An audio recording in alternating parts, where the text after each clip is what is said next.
the world. What's up, Jazz Hands? My man, what it is. What it do with you? What it be. What it always is. You just made me think about when people are like, I'm passionate about that. Oh, yeah? Tell me more. Yeah. What does that mean when people are like, ooh, I'm so passionate about it? Like, are you really passionate about it? Or are you telling people that you're passionate about it? Like, yeah. Like, what are you passionate about? It definitely feels like something I would do. I get so buzzed and excited. Here's one thing that has been a big struggle for me versus people who think analytically. And I think I would prefer to be analytical, but I remember, think, and operate on how it feels. Smells and feels. Off of emotions. Yeah. Me too. Yeah. Like a song gives me goosebumps and I don't know why. Like some really good sauce on a dish is like, ooh, that's so good. You know, like if you play Gautier, you'd feel a certain type of way. Exactly. So it's always about how did it make me feel? How did that conversation make me feel? And other people are like, what are you talking about? Yeah, I almost feel like passionate things are like they're life things. And then when people say that at work, sometimes I'm like, are you really passionate about leading people? Right. You know what I'm saying? It's like, are you really? Because leading people can be a bitch. Sure. Absolutely. You know what I mean? Uh-huh. Yeah, especially when you're like, there are times where I've seen people in a scenario and I'm like, that's just a lose. Like you've been told you have to take some shit from above and parlay it and spin it as to like, hey, this is going to be so cool. And it's like, how do you do that? And, I've seen people do it well and I've seen people do it pretty poorly. It's like somebody taking over a shitty team, right? Like taking over the Jacksonville Jaguars. You know, I know your son looks like him. But you take that over and it's like, all right, my goal is to whip this team into shape. But there's also in the back of your head, like this guy's going to get fired. You know, maybe 2-3 years. You don't jump off the porch and get them in the playoffs immediately. No. So a lot of times people go into these gigs knowing that there's a lose-lose deal. Yeah. Yeah, it's kind of like we don't talk about F1 very much on here, but we're about to change that. So, this season has been like crazy, right? It's like all these big things, like biggest name in current motorsports, Lewis Hamilton has gone from Mercedes to Ferrari. Right. And then they, Red Bull pushed out Checo. And now they've got this young pup, this young New Zealander kid who came in, raced two times, 2 races, and now they're like, Red Bull is like, nope, we're gonna push you out to the B League team, and we're gonna bring this other kid in. It's like, wow, the dude had 2 chances, but so he didn't hit the mark immediately. He did not hit the ground running, which is like, I don't know how I feel about that, but yeah. But back to my question, what are you passionate about? I'm passionate about learning. There's just, about absorbing you ain't passionate information. about no damn learning. No, I'm sorry, bro. Go ahead. No, you're fine. Since I've been a tiny kid, it's just and I think I've talked about this before. Like my dad is the very first person I've ever known, maybe one of the only people I've known who never ran out of patience for my overwhelming my overwhelming need to ask why. Because I was just like, why does it do that? Why is that going there? Why is this? And inevitably he would even explain something and then that would create more questions. Well, why? And so and he was cool hand Luke with you. Exactly. Which I needed. I'd have backhanded you. What do you mean, would have? You have? No, just kidding. Enough questions, boy. How many questions you got for me, boy? Not so much here. But here. Yeah. That's funny you say that because I was like, I asked you what you were passionate about. I guess I could say I'm passionate about helping people, Oh, for sure. but a lot of times it's like one of those deals where you're like, you feel overwhelmed. Mm. You like, I don't have capacity to make another sandwich. But then you're like, oh, well, it's just a couple pieces of bread and little and it's just like now you're helping somebody else. So I think I am passionate about that. I'd rather do it proactively than reactively, For sure. because proactively is me like, hey, how you doing? Mm-hmm. Got a minute? Let me offer up some advice. Right. Reactive is somebody coming to me like the Green Mile. You know what I'm saying? I'm dog tired, boss. Yeah, I liken it to like your appendix, right? It's like, would you rather get your appendix taken out before or after it explodes? Like, so, right? It's like, hey, Before. man, I'm not feeling so good. Can we talk about this? Can we figure it? Oh, dude, your appendix is Right. is hurting, man. Let's get that out of there. It's like you internalize all of that. You let that chew on you and stew, and now that thing is burst, and now you got to go in there and clean all of that nastiness out. I mean, that's kind of that same thing. Is it's like if you don't get the help that you need, you're gonna let that explode inside of you. Mm-hmm. So how do you flip your passion into your work?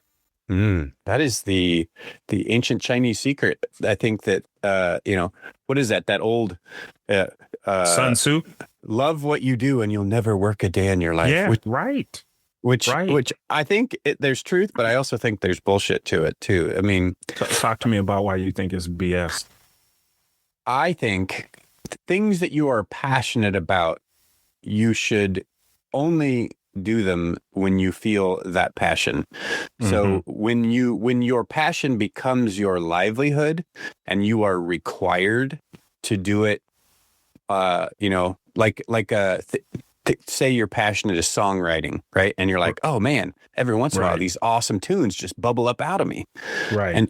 But now you're like, you got a label and a recording contract. And it's like, we need 3 albums out of you. And now you're under the gun and you've got a deadline. That same passion isn't the same. It's not creating the same results. No. Yeah.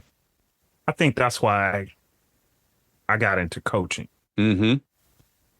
Because I like just seeing people go from a place where they don't think they can do something to really doing it and achieving it. Yeah. And so if that's your passion, then I think you can find a way into it. But like for you, and you know what? It kind of makes sense because you're like an Apple whore. So absolutely learning for you is always learning sort of the new things that Apple has coming out. You know what I'm saying? 100%. If you think about it like that. Yeah. Yeah, I mean, how many people like, don't bother me, I'm watching the keynote live. I don't want to. You're the only person I've ever seen that watches, like, when is the keynote? When do they come out? Them. It's like there's they're kind of changing. Apple's changing, but it was always one in March and one in September.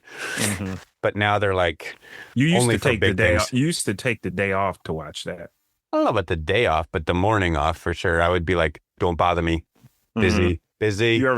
Have you ever been the one live? No, I came micrometers away from getting to go to one, but it didn't work out.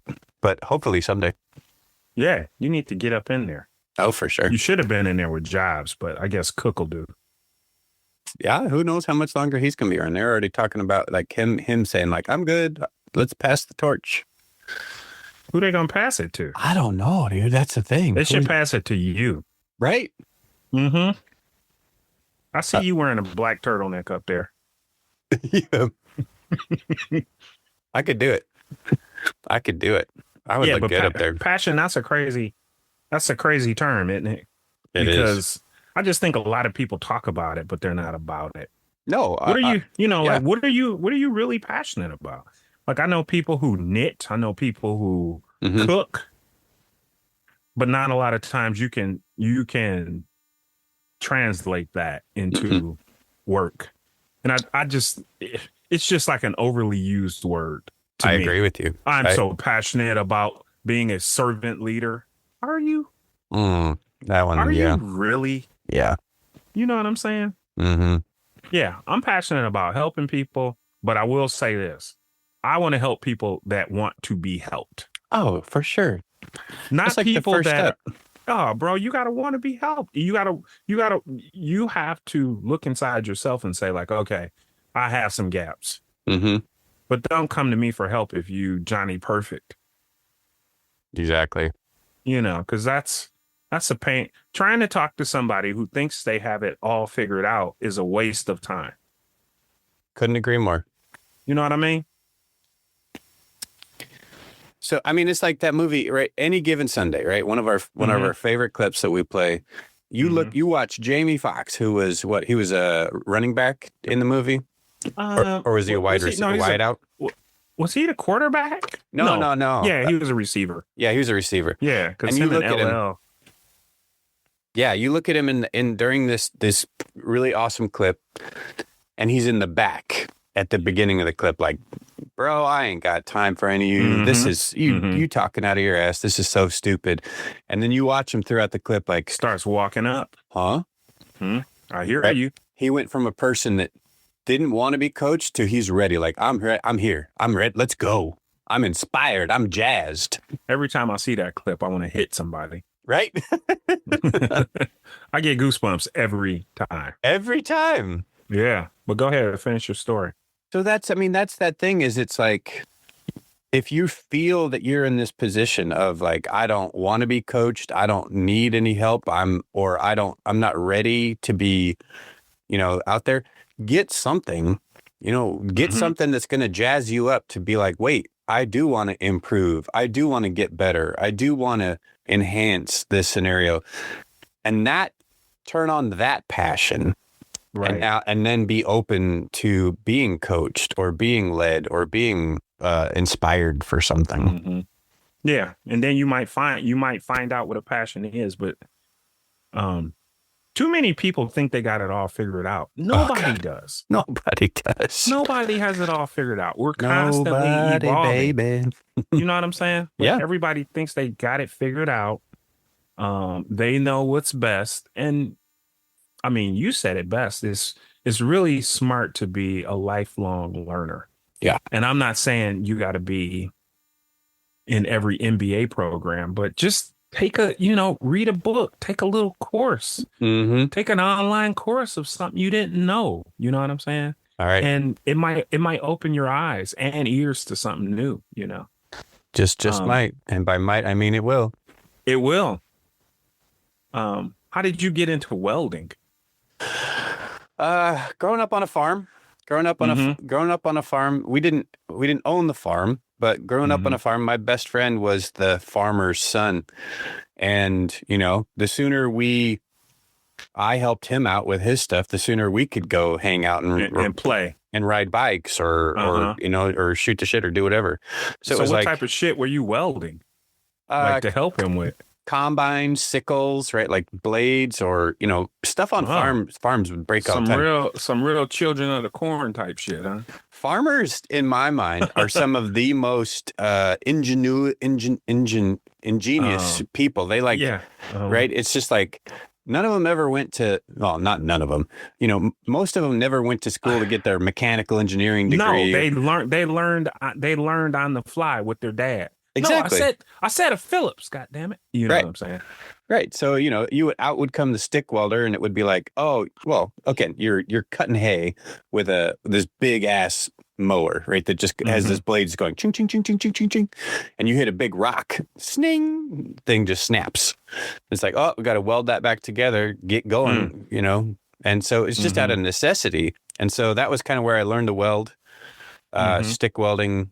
And then, it just as a part of, I want to make this or build this or fix this. And it just became like, well, you got to have a welder for that. So I remember I was big into bartering, and I think I got my first welder because I had an old laptop that I kind of hooked up, and this guy had a welder he wasn't using anywhere. I'm like, I'll trade you this laptop for that welder. And he's like, you'll give me a laptop for this welder? I'm like, you'll give me a welder for that laptop? And it was cool. That was my first welder. You bartered it, huh? I did. I love bartering so much. You a haggler? Oh, yeah, probably to an annoying degree. Oh my God. I've gone to retail establishments and paid less than retail. I've haggled at a Best Buy. Like that was my dad. He loved that. I'm like, dude, it says the price right there. That's the price. You're like, no. Yeah. But yeah, we talked about that before. I do that at Home Depot with regularity. I'm like, this is busted open. Can I have it? Yeah. My favorite recent haggle story is REI. There was a tripod, like a $400 tripod in the garage sale section of REI, which is where they take their returns and then they just put them in there, and they're like, as is, you can't return it, you can't exchange. It's just like you pay for it, it's done. But they discount the crap out of the stuff. Mm-hmm. And there was a tripod sitting in there, and I know what it is. I'm like, this is a really expensive tripod, and it's already marked down to like $200 or something from 400. But they put a date on there. I'm trying not to give away all six. I don't care. They put a date on there that says like, how long has it been there? And I know they want to push that stuff out of there. Right. And so I go to the guy. I'm like, hey, you guys have had this here a while. I don't know what's wrong with it. You maybe take a little bit off of that price? And he's like, oh yeah. I don't know how you're going to fix that. I'll take $50 for it. I'm like, cool. Tighten the Allen bolts. It's as good as new. And so I got a $400 tripod for $50. You were misleading, sir. Was I? Yeah, a little bit. That's quasi stealing. I think you're wrong. That's great. That's great. Passions, huh? Yeah. So would you say welding is a passion?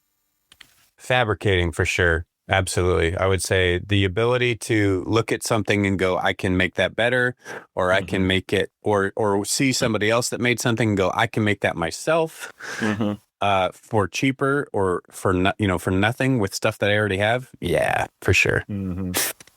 Get out there. Yeah, so that brings you joy.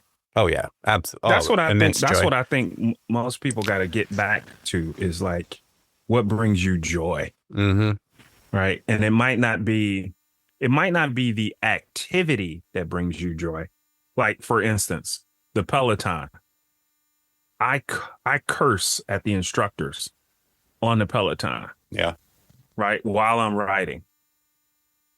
But when I'm done, I get joy out of like looking at my stats and sharing them with my friends. For sure. That's the joy. So I go through the hell for the joy. Yeah. And then the joy, and that's sort of like little social media stuff. It's like then somebody says, hey, good job. Nice ride. I'm going to do that. That's the joy. That's the joy. Yep. You get that. That's the like. Yeah. Ooh, I got 1,000 likes. The endorphin drip. The endorphin. So I found a way to figure that out for some shit that ain't really fun, pumping it's fun, but pumping yourself on a bike for 20, 30, 40 minutes, sweating. Like I said, to the point when you're tired, you're like, hurry up. Yeah. That's not fun, but the joy is at the end of it. I need to figure that one out, because I'm like, I get all this evidence that says, man, I'm so glad that I did that. But before looking into that window, I'm like, I don't want to do it. You're like, ew. I really don't want to do it. And I've never regretted it. I have never regretted it after the fact. So it's like attach the joy to it. Right. And so maybe what you need is a little bit of that endorphin deal. Yeah. So make this a promise, right? Next time you ride, you send me the ride. So you say, hey, man, I just bust this out. And I'm going to be like, yeah. All right. Look at.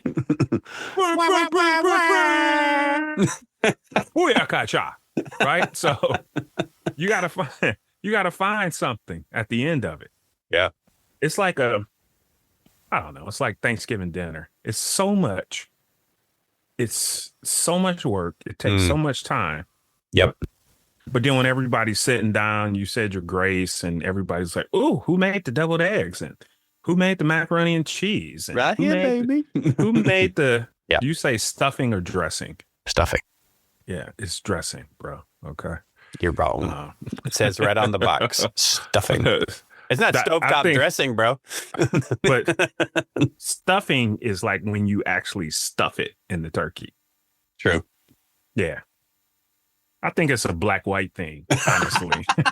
It could be. Most black people say dressing. Most white people say stuffing. So. All right. I might have to change my vocabulary. I'm just saying. You say dinner or supper. Where did supper come from? That's like a working class thing. Like you get home from supper. That was like Little House on the Prairie kind of deal. Mm-hmm. Supper's on the table, boy. Yep. You ain't having no supper tonight.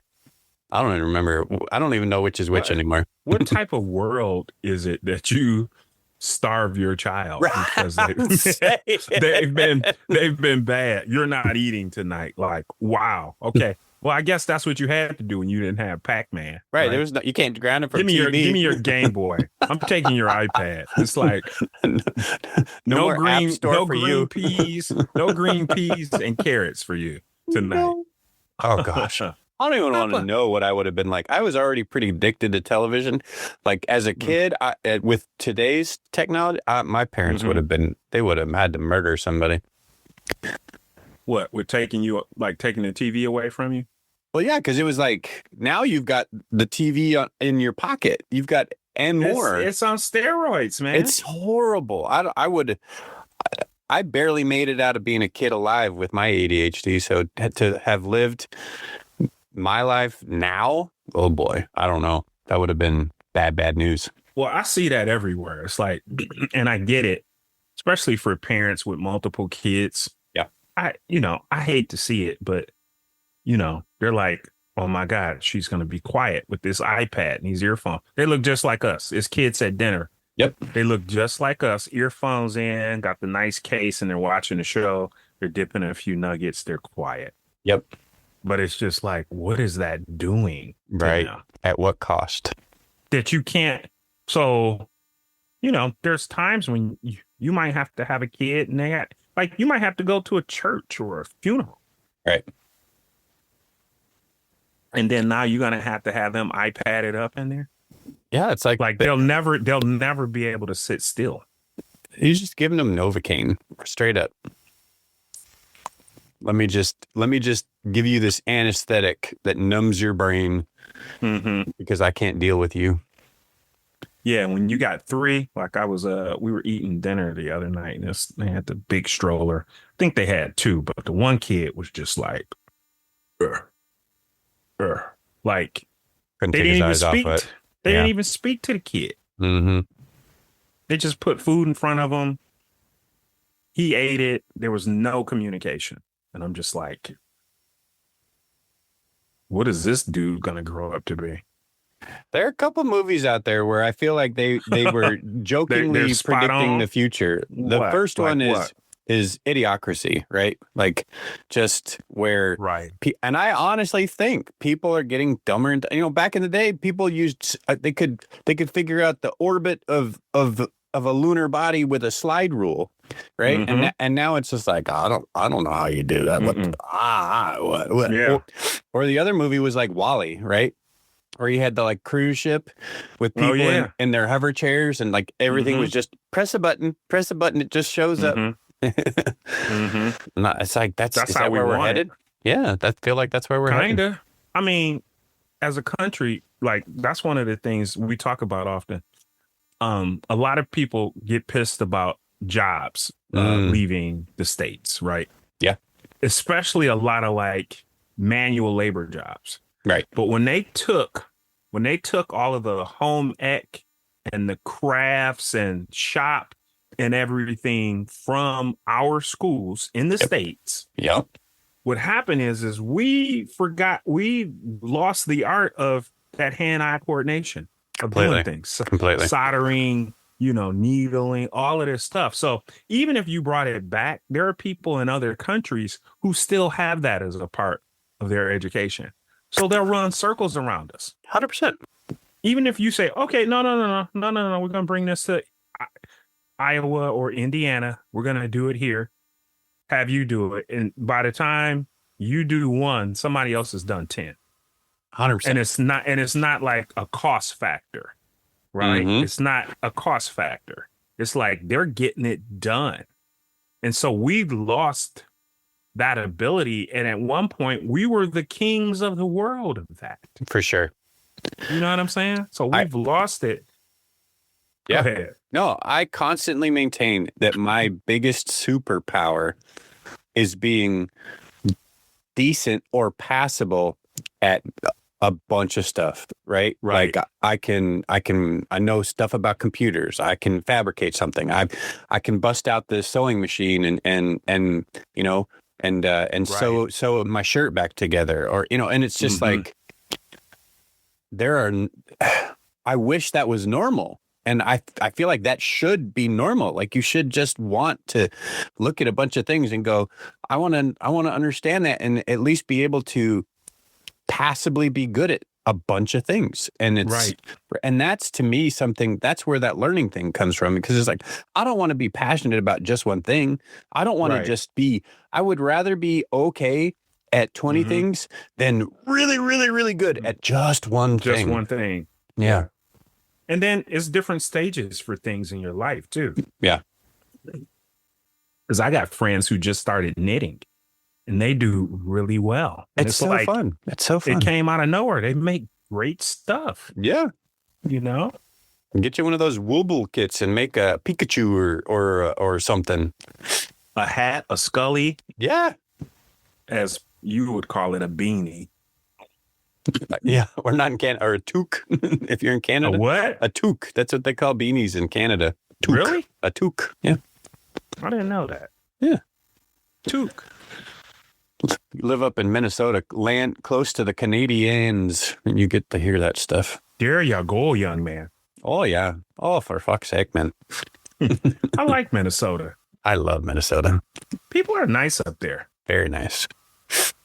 Like, That was that was funny What? hearing the Wisconsin Minnesota banter that a while Yeah. back. yeah, they're nice up there, and they don't really care about the snow and cold. They don't. No, because they're just what you wouldn't live if you cared. You're like, oh boy. Yeah, but people in Chicago would be like, it's cold. You know, they get pissed. Right. Most Minnesotans, they're like, yeah, no, it's better today. It's 40. Yeah. Like, it's pretty good. I'm gonna wash the car in the driveway. It's 40 degrees. Yeah, it's 28. Let's wear shorts. No, last time I was there, it was cutting That's true. fools, bro. Yeah. Yeah, that wind, man. That wind. I don't do wind. I'm okay with any temperature as long as the wind isn't blowing.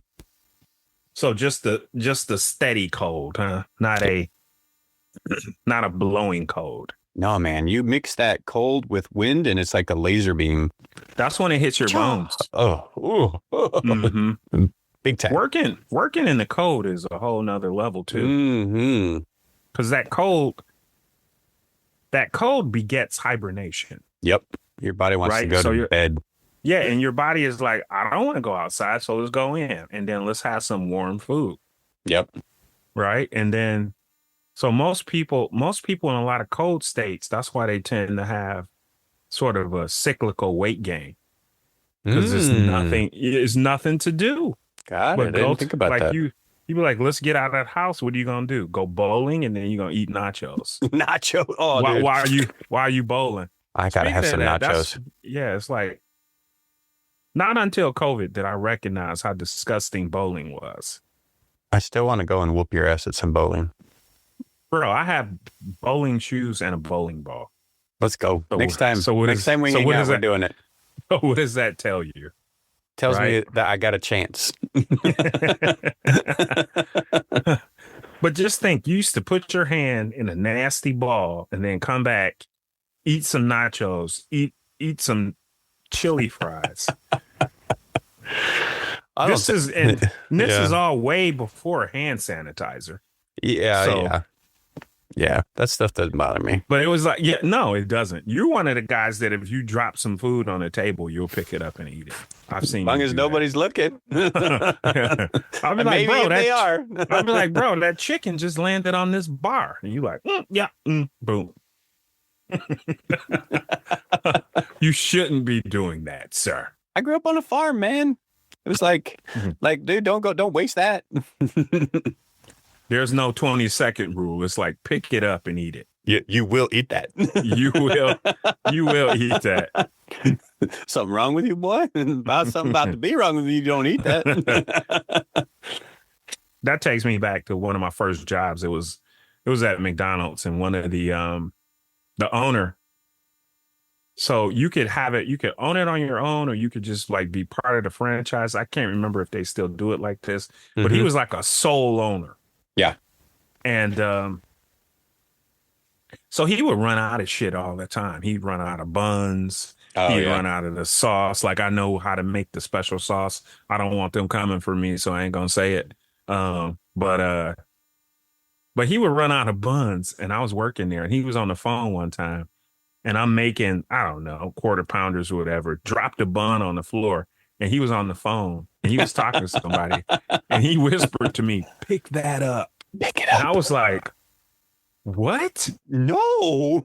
He's like, "Pick that up and use that bun." And I was like, the dark world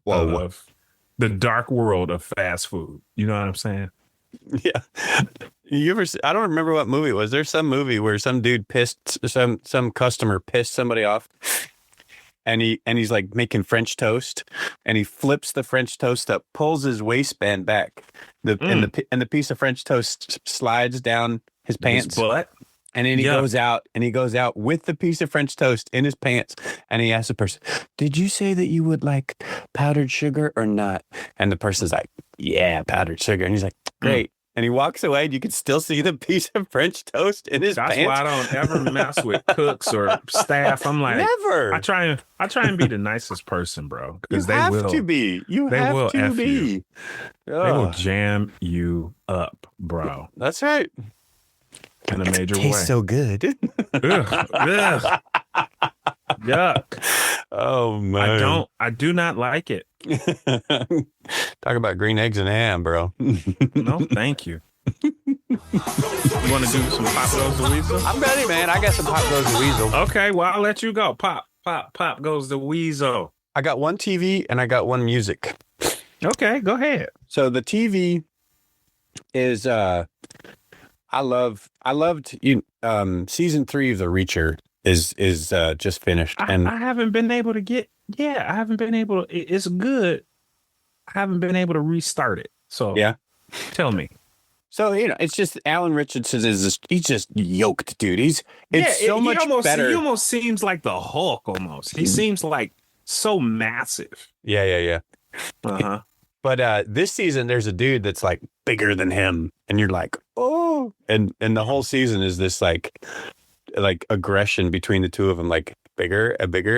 And I haven't watched. There's like one last episode where I think they go to blows, and I don't know what happens yet. But it's a good show. Mm-hmm. And then Reacher, huh? Yeah, Reacher. So it's all based on books, right? And that was the thing was, Tom Cruise. Here you did go too. with the book. Here you go with the books again. But did you read the book? No. That's not where I'm going, because I haven't read the books either. I'm not I haven't reading Lord of the Rings book. Whoa, you gotta. That's an investment, bro. That's like a lot. That's a lot of time you got to invest to read those books. Harry Potter. Why am I going to read the book? Yeah. All I'm saying about the book is that the series and how they have designed and cast the characters, I have heard, is much more authentic to the book than the Tom Cruise movies. Okay. That's it. Yeah. Your turn. Wait, didn't you have music? Oh, yeah, you're right. A local Seattle band that I really like just came out with a new album. The band is called Deep Sea Diver, and their new album is called what is it called? It's called Billboard Heart. And I just got Billboard Heart, huh? I just got it on vinyl and put it on the record player. And I will tell you, it is a jam. Yeah. My daughter got a bunch of vinyl for her birthday. So that's so crazy that you see your kid getting vinyl. I love it. Like a Charlie XCX. Yeah. Brat. And I'm like, look at you. Yeah, both my boys are into vinyl, and it makes me very happy. It makes me real happy. It just feels good. It takes me back to I listened to Bill Cosby on vinyl. The comedy album? Yeah. Dad is great. Give us the chocolate cake. Yeah. Yeah, so my pop goes to Weasel. I don't have I don't have any music. You don't have to. Oh, no worries. Severance, bro. I gotta finish this season. It's so good. Oh my God, it's so good. It's so dark. It's so good. Mr. Milchick. It's, I mean, it is way out. It's crazy. Yep. And now my Instagram algorithm has gotten to me, and it's all of these people that are like, don't, spoiler alert. Yep. Right. But they're going all deep. It's like all in the details, Cold Harbor. But everybody there, and the language, the words Mr. Milchick uses, his vocabulary is so like out of control. Yeah. So what season are you on? Bro, get off your ass and finish it. As soon as we talk. All right. So we can go do it. So we can talk about it. I'm going to go do it as soon as we get off the phone right here. We need to talk about this because now, next episode, we can just talk about how crazy it is. Let's do it. It's crazy for me because you ever have this? This is, I didn't mean to cut you off, but you get this effect is wild. You know how you like shopping for a car and then it's like, that's the only car you see everywhere? Immediately, or if you go ahead. No, you go ahead. No, or if you like going through a breakup, all you see is people walking, holding hands. Oh, yeah. Every song is about you. You just broke up. You people like, oh baby, I love you. Oh, shut baby, the fuck up. I love the way. Yeah, every song is singing to you. Like, no. But Charlene, how could you? I have that with actors. I don't know what it is. Like Sarah's been watching. She's like she got back into Parks and Rec, so she'd been watching Parks and Recreation on repeat, and then Severance came out, and now she's we rewatched Big Little Lies because I don't think we'd ever seen season 2. Okay. And where am I going with all this? Adam Scott is in all of those movies, right? That the main character of Severance, he was in Step Brothers. He has so much range. That man can be 8 billion different people. And but yeah, that's the thing. Is it's like I feel like you watch something, and then it's like all of a sudden that there's an actor that you've in something that you're watching, and everything else that you're watching for a while. It's kind of wild. Yeah, I got one more actually that Lisa put me on this one. Yeah. The Residence on Netflix. It's about a murder in the White House. Yes. We yeah. Yeah, we started. Yeah, I'm not done, but either am I. At first, Lisa was like, "You're not gonna like it because it's a shot." It was just like she characterized me. You're not gonna like it because it's a Shondaland and this, but it's an excellent whodunit. Yeah. And all all of those characters, they're crazy, man. Yeah, I love that kind of stuff. Netflix. Yeah. What's really cool, we were just talking about this with my cousin last night at pizza, is what type of pizza did you get? I had some Detroit style pizza that they only have on special days. Yeah, what up? Do you put pineapple on it like a psychopath? I did not. It was just cheese. Oh, okay. Just cheese. Oh, okay. But it was called 8 Mile too, which I think was maybe a little bit stereotyping. Well, for people who aren't from Detroit, that's one of the pieces. They'd be like, "Oh, 8 Mile." That's what they say. So you're like, "Yeah, yep, But so we were talking about that show. The cool thing about that show is it's based in the White House, right? So, and my grandfather, my stepmom's dad, who I was very close with when I was younger, he's a pretty famous painter, and he's got at least 4 paintings that he painted that are in the White House. And they're really, yeah. And so a couple of them were, and Sarah was like pausing. She's like, look, Grandpa Aaron. And I'm like, oh, it's Grandpa Aaron's paintings. It's so cool. It's fun. It's fun for me. That's great. I think I seen her do a post on that, but I had no idea what she was talking about.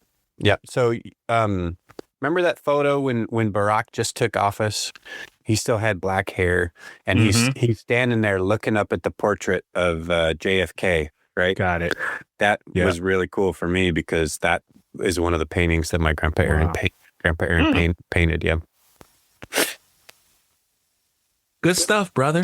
You ready for some? I'm going dark again, bro. Oh, I love it. Let's go dark. So this or that. This or that. This or that. You could go with dark. Oh, you and could go with... I will, and I'm going to go with dark. So let's go there. Mm-hmm. Would you rather be the person who flips the switch on the electric chair, killing the person, or would you rather be the judge that sentences them to death? Wow. The judge. But why? But why? I know why I would, but why would you? I mean, I don't want that on my head. And I think the way they do it is that multiple people flip switches and they don't know which one is it.